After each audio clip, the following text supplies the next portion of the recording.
पाकिस्तान त्याविरुद्ध दहशतवाद्याला कसा पोसतो, दहशतवाद्याला खतपाणी देण्याचं काम आतापर्यंत पाकिस्तानने केलं, पण आपल्या देशाने कुठल्याही सिव्हिलियन नागरिकाला काही त्रास दिला नाही.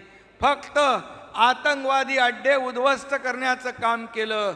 एक प्रिसिजन स्ट्राईक त्यांनी केला, एअर स्ट्राईक त्यांनी केला आणि आतंकवाद्यांना टार्गेट करण्याचं काम केलं. आणि म्हणून आपली भूमिका आणि पाकिस्तानची भूमिका, पाकिस्तानने आतापर्यंत दहशतवादाला कसं पुढे आणलं, त्याला कसा पनाह दिला, हे सांगण्यासाठी या ठिकाणी ऑपरेशन सिंदूरचा बाजू मांडण्यासाठी या ठिकाणी ही टीम तयार केली आहे. आणि मी एवढंच सांगतो, ऑपरेशन सिंदूरचा दणका पाहून पाकड्यांचे झाले वांदे, दहशतवादाचा बुरका जगासमोर फाडायला निघालाय तुमचा खासदार श्रीकांत शिंदे. आणि म्हणून आपल्या सगळ्यांना धन्यवाद, तुम्ही एक चांगला खासदार निवडून दिला.